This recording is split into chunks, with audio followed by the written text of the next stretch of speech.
What's going on, everybody? It's your boy Spencer, and I just want to do two videos today because I find this absolutely fascinating.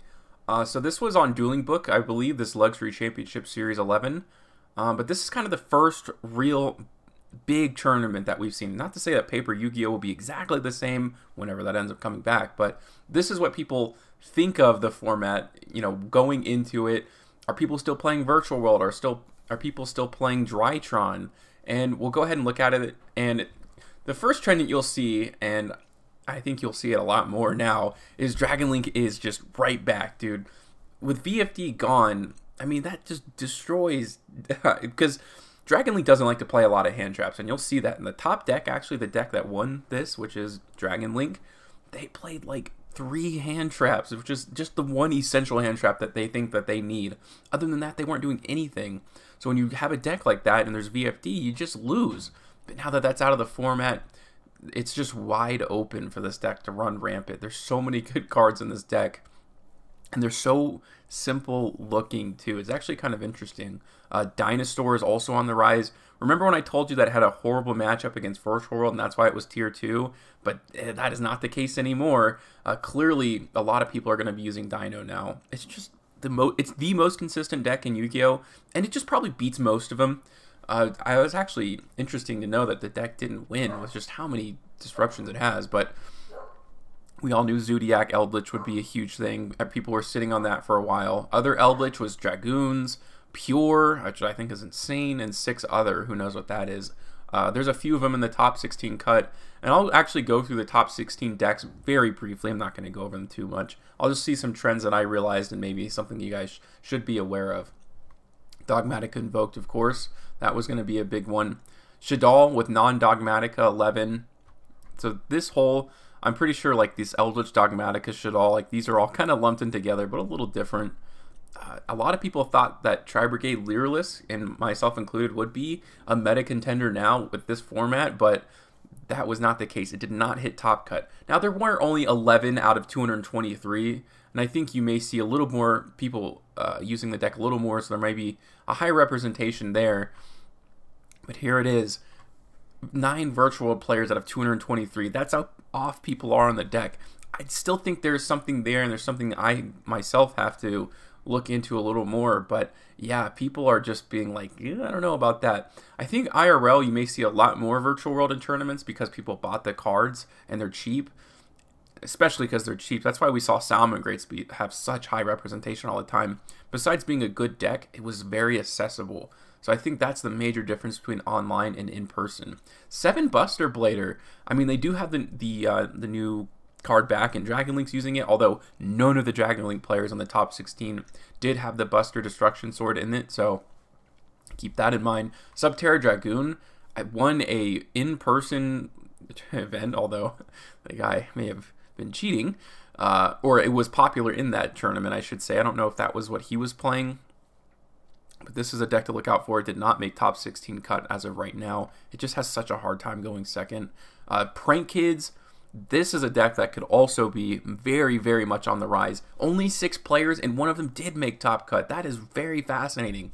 Of all these small represented decks, none of them made top cut outside of this Prank Kids deck. And again, VFD is gone now, so there's a lot more combo heavy decks that are going to be making its way up.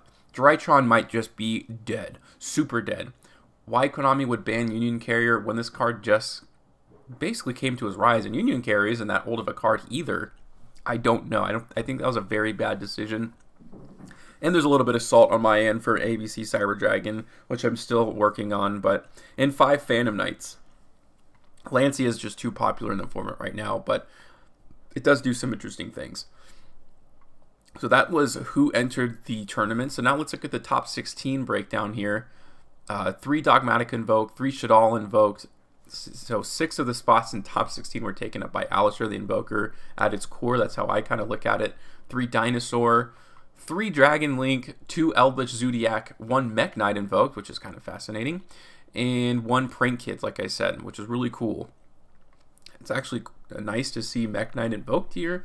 The Mech Knight engine is very concise, but of course is very good going second, obviously. And then you still have plays, to make going first if they force you to, versus some of the more pure Mech Knight focused decks.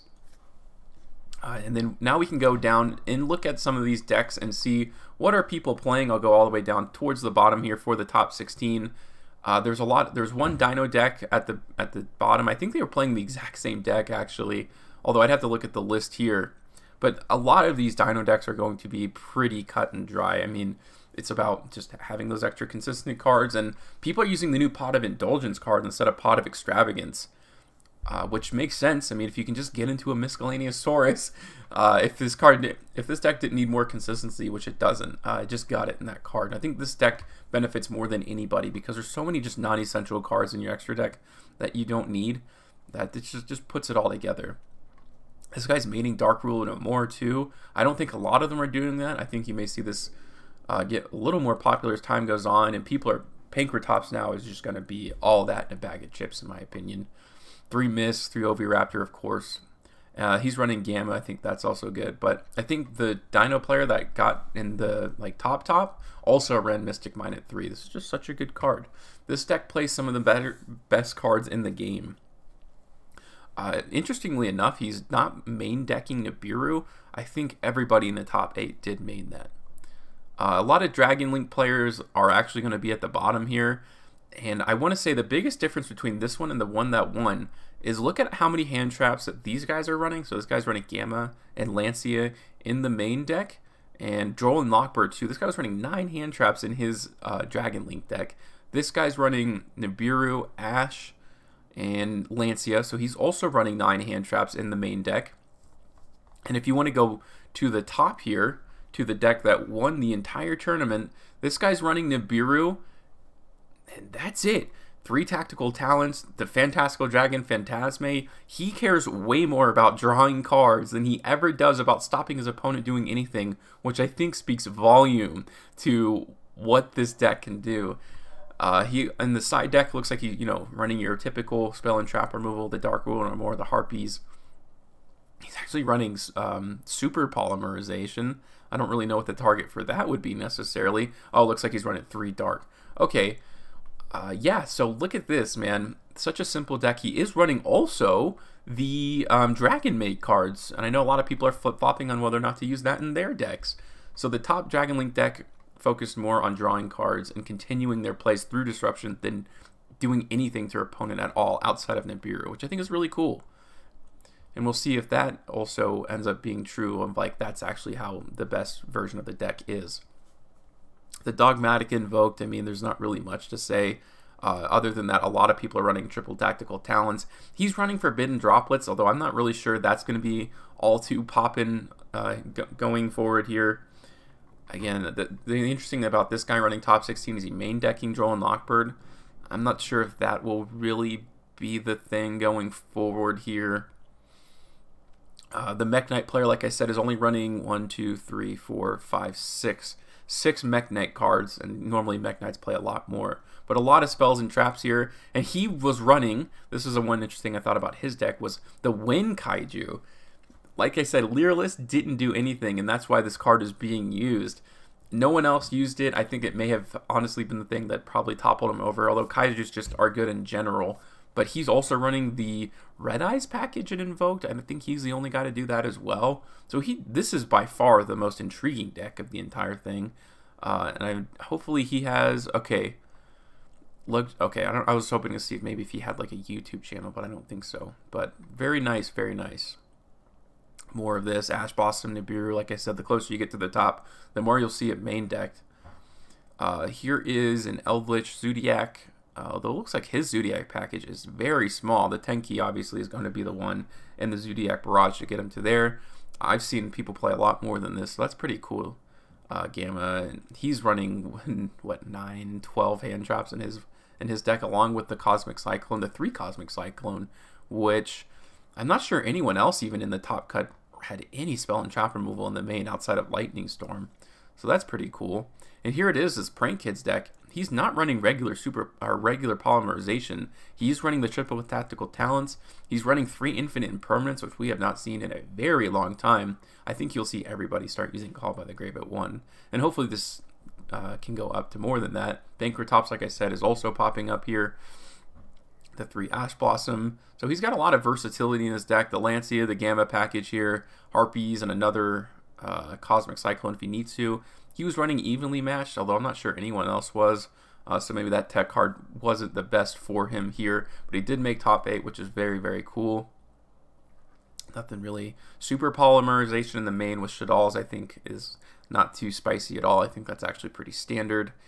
Though I think the ratio that is perfected now when you play Shadal is 3 Shadal Fusion and the 3 El Shadal, I think Fusion it's called, I'm not really sure, but the Quick Play Fusion card, which is kind of interesting. And he was also running 3 Book of Moon here in the side, which is pretty cool. I think he was actually kind of preparing for the Lyralist little matchup there. What else do we have here? Here's more Dogmatica stuff. It's not too cool. And yeah, so this guy was not maining actually the top Dino player, or was that in the top 2? Okay, so the top Dino player was running Mystic Mine at 3, and that may have been the reason that this guy didn't perform a little better as well. Lightning Storm, I think all the Dinos players were, and this is just a really good card. It's just super expensive. Who knows if we'll even see that. But this guy was running Pot of Extravagance instead of Pot of Indulgence. That may have just been... Well, that's actually preference. This is online. What was the other top Dino player running? Yeah, he was running Pot of Indulgence. So this may have also been the downfall of this guy's Dino deck. It's really the only difference between them. Although he was running typical tactical talents. Was the Dino player main decking it? No. Okay. So there is like a little bit of flex room here for Dino players. I'm not really familiar with the deck, so that'll be something that you guys would know a lot more than I about this. Here was this Eldritch player with Zodiac, but the one thing worth noting on this guy's top 4 deck was he's running the Fusion. He's running the Eldritch Fusion, which I'm not sure any of the other lists were, or none of the other lists made it. So maybe that will be something that will get really, really popular. He's running a lot of hand traps. Nib, Ash, Gamma, Skullmeister he was main decking. I'm not sure if that was the right choice. That may have been one of the big reasons that he ended up not going all the way. I already talked about Dino a bunch, and I already talked about this first place deck too. Very short, concise. He's running 2 Heavenly Spheres. He's running a Saryuja Skull Dread as well, and a Krishan Needle Fiber. Nothing in this extra deck seems overly crazy, but again, he kept it simple. He said, alright man, hopefully you have some Floodgate that's so powerful I can't do anything against it. And there were no Floodgate decks here at all in Top Cut. Although I guess you could call like a board full of like 50,000 negates and a potential hand loop one of those, but I'm not sure. Let me know what you guys think about this new upcoming format. What decks do you think may still end up making its way towards the top? Is Virtual World truly dead? I'm not sure. But other than that, that's going to do it for today's video, and I hope you have an absolutely wonderful night.